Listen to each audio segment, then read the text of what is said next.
நம்ம லைஃப்ல எல்லாருமே பார்த்திருப்போம். ஒரு சிலர் எக்ஸாம்க்கு படிக்காம போனாலும் பாஸ் ஆயிடுவாங்க. இன்னும் ஒரு சிலர் படிச்சுட்டு போனா கூட ஃபெயில் ஆவாங்க. அதே மாதிரி ஒரு சிலருக்கு ஸ்மால் பிசினஸ் ஐடியா லான்ச் பண்ணாலே ஹிட் ஆயிடும். ஆனா இன்னும் ஒரு சிலருக்கு இயர்ஸ் ஆஃப் ஹார்ட் ஒர்க் கூட சக்சஸ் தந்திருக்காது. அந்த டைம்ல எல்லாம் நம்ம ஈஸியா சொல்லிடுவோம் அது அவங்களோட லக்கு தான் அப்படின்னு. ஆனா உண்மையிலேயே லக்குன்னு ஏதாவது இருக்கா, இல்ல அது நம்ம இல்யூஷனா? ஹார்ட் ஒர்க்னாலதான் எல்லாமே நடக்குதா? Hello all, welcome to thought spot Tamil. இன்னைக்கு நம்ம வீடியோல நம்ம எக்ஸ்ப்ளோர் பண்ண போற டாபிக் அதுதான், the hidden signs of luck. Is it real or just hard work? நம்ம சொசைட்டில லக்குக்குன்னு பெரிய இம்பார்ட்டன்ஸ் இருக்கு.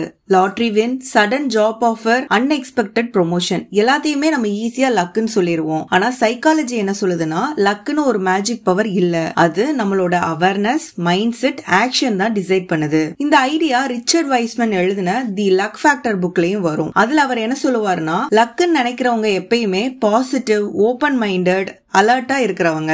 அன்லக்கின்னு நம்ம நினைக்கிறோம்ல, அவங்க எல்லாருமே நேரோ போக்கஸ்ல இருக்கறனால ஈவன் பெரிய சான்ஸா இருந்தாலும் அதை ஈஸியா மிஸ் பண்ணிடுவாங்க. இத ப்ரூவ் பண்ண ரிச்சர்ட் வைஸ்மேன் ஒரு சிம்பிள் எக்ஸ்பெரிமெண்ட்டை கண்டக்ட் பண்ணாரு. அதுல அவர் செட் ஆஃப் பீப்புள 2 குரூப்பா ஸ்பிளிட் பண்ணிக்கிட்டாரு. குரூப் ஏல உள்ளவங்க எல்லாம் அவங்கள லக்கின்னு நினைக்கிறவங்க, குரூப் பில உள்ளவங்க எல்லாருமே அவங்கள அன்லக்கின்னு நினைக்கிறவங்க. இவங்க எல்லாருக்குமே ஒரே நியூஸ் பேப்பர் கொடுத்து இதுல எத்தனை போட்டோகிராஃப்ஸ் இருக்குன்னு கவுண்ட் பண்ணுங்கன்னு சொல்றாரு. இந்த எக்ஸ்பெரிமெண்டோட ரிசல்ட்ல லக்கி குரூப் ஃபாஸ்டாவே பினிஷ் பண்ணிட்டாங்க. ஏன்னா அவங்க ஃபர்ஸ்ட் பேஜ்ல ஒரு பெரிய மெசேஜ் நோட்டீஸ் பண்ணாங்க. அது என்ன மெசேஜ்னா, இந்த எக்ஸாம், அதாவது இந்த எக்ஸ்பெரிமெண்ட்டை நீங்க ஸ்டாப் பண்ணீங்கன்னா உங்க எக்ஸாமினர் கிட்ட சொல்லி உங்களுக்கு $100 பிரைஸ் கிடைக்கும் அப்படின்னு இருந்தது. ஆனா அன்லக்கி குரூப்ல இருந்தவங்க இந்த மெசேஜ மிஸ் பண்ணிட்டாங்க. அவங்களோட ஃபுல் போக்கஸ் எல்லாமே போட்டோஸ் கவுண்ட் பண்றதுலயே தான் இருந்துச்சு. இந்த எக்ஸ்பெரிமெண்டோட லெசன் என்னன்னா, லக்குன்னு ஒரு சூழ்நிலை இல்ல, ஆப்பர்ச்சுனிட்டி தான் எல்லாமே. ஓபன் ஐஸோட, ஓபன் மைண்டோட இருந்தா அந்த ஆப்பர்ச்சுனிட்டி நம்ம கண்ணுக்கு தெரியும். லக் பிளஸ் ஹார்ட் ஒர்க்குக்கு நிறைய ரியல் லைஃப் எக்ஸாம்பிள்ஸ் கூட இருக்கு. பில் கேட்ஸ்க்கு அவரோட ஸ்கூல் டேஸ்லயே ரேரா கம்ப்யூட்டர் ஆக்சஸ் கிடைச்சிருக்கு. அது லக்குன்னா அந்த சான்ஸ கரெக்டா யூஸ் பண்ணி ஹார்ட் ஒர்க் பண்ணனாலதான் அவர் இவ்வளவு சக்சஸ்ஃபுல்லா இருக்காரு. ஜே.கே. ரவுலிங் ஹாரி பாட்டரை பப்ளிஷ் பண்றதுக்கு முன்னாடி 12 பப்ளிஷர்ஸ் ரிஜெக்ட் பண்ணிருக்காங்க. 13th பப்ளிஷர் தான் அதை அக்செப்ட் பண்ணிருக்காங்க. அந்த கிடைச்ச ஆப்பர்ச்சுனிட்டி லக்குனா வருஷ கணக்கா அவர் எழுதின ஹார்ட் ஒர்க் தான் ஹாரி பாட்டரை வேர்ல்டு ஃபேமஸ் ஆக்குச்சு. MS தோனி ரயில்வே ஜாப்ல இருந்தவர் தான். ஆனா ஒரு ஸ்மால் கிரிக்கெட் ஆப்பர்ச்சுனிட்டி கிடைச்சதை நம்ம லக்குன்னு சொன்னோம்னா, அதை கரெக்டா யூஸ் பண்ணி சக்சஸ் ஆனதுக்கு ஹார்ட் ஒர்க், பிராக்டிஸ், கன்சிஸ்டன்சி தான் ரீசன். நம்ம ஏபிஜே அப்துல் கலாம் கூட சொல்லிருக்காரு, dream is not what you see in sleep, dream is what keeps you awake. அதுதான் ப்ரூஃப். லக் டோர் ஓபன் பண்ணாலுமே அதை ரியல் ஆக்குறது ஹார்ட் ஒர்க் தான். Equation simple. லக்குங்கிறது வெறும் சான்ஸ் தான், ஹார்ட் ஒர்க் தான் அந்த சான்ஸை சக்சஸா கன்வெர்ட் பண்ணுது. How to create your own luck. நம்மளோட லக்க நம்மளே எப்படி கிரியேட் பண்ணலாங்கிறத ரிச்சர்ட் வைஸ்மேன் ஒரு 4 பிரின்சிபல் வச்சு சொல்லிருப்பாரு. Number 1, maximise opportunities. Lucky people எப்பயுமே புது புது இடத்துக்கு போவாங்க, புது பீப்புளை மீட் பண்ணுவாங்க,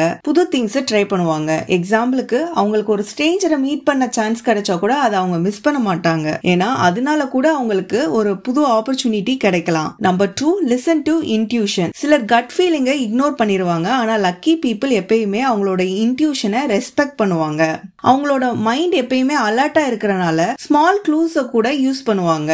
number 3, expect good fortune. Lucky people எப்பயுமே பாசிட்டிவ் திங்கர்ஸ் தான் இருப்பாங்க. அவங்களுக்கு நம்மள மாதிரி எனக்கு லக் இல்ல அப்படிங்கிற நெகட்டிவ் தாட்டே வராது. இன்ஸ்டெட் நான் ட்ரை பண்ணா கண்டிப்பா நல்லது நடக்கும்னு எக்ஸ்பெக்ட் பண்ணுவாங்க. அந்த எக்ஸ்பெக்டேஷன் தான் அவங்கள காம் அண்ட் கான்ஃபிடென்ட்டா ஆக்குது. Number 4, turn bad luck into good. Lucky people failures final எண்டா பார்க்கவே மாட்டாங்க. ஃபெயிலியர்ஸ் அவங்க நியூ டைரக்ஷனா யூஸ் பண்ணுவாங்க. எக்ஸாம்பிளுக்கு ஒரு பிசினஸ் ஃபிளாப் ஆயிருச்சுன்னா அதுல இருந்து லெசன்ஸை எடுத்துக்கிட்டு நெக்ஸ்ட் டைம் சக்சஸா யூஸ் பண்ணுவாங்க. Lucky people are not born lucky, they think and act in ways that create luck. லக்குன்னு ஒரு மேஜிக் பவர் இல்ல, அது நம்ம மைண்ட் செட், ப்ரிப்பரேஷன், ஆக்ஷன் தான். ஒரு நாள் உங்ககிட்ட பிக் சான்ஸே வந்தாலும் நீங்க தயாரா இல்லைன்னா அது உங்க கையில நிக்காது. அதே சான்ஸ் தயாரா இருக்கிற ஒரு நபர் கிட்ட போச்சுன்னா அவங்க அதை கரெக்டா யூஸ் பண்ணி அவங்க லைஃபே சேஞ்ச் பண்ணுவாங்க. அதனாலதான் வைஸ்மேன் சொல்றாரு, luck is what happens when preparation meets opportunity. So stop waiting for luck, start preparing. நம்ம ஹார்ட் ஒர்க் தான் லக்க மீனிங்ஃபுல்லா ஆக்குது. உங்க லைஃப்ல நீங்க லக்கின்னு ஃபீல் பண்றீங்களா இல்ல ஹார்ட் ஒர்க்னு ஃபீல் பண்றீங்களா அப்படிங்கறத கமெண்ட்ல சொல்லுங்க. இந்த வீடியோ பிடிச்சிருந்தா ஒரு லைக் பண்ணுங்க. இன்னும் சப்ஸ்கிரைப் பண்ணலனா மறக்காம தாட் ஸ்பாட் தமிழ் சேனலுக்கு சப்ஸ்கிரைப் பண்ணுங்க. பெல் பட்டனையும் பிரஸ் பண்ணுங்க. நம்ம அடுத்த வீடியோல சந்திக்கலாம்.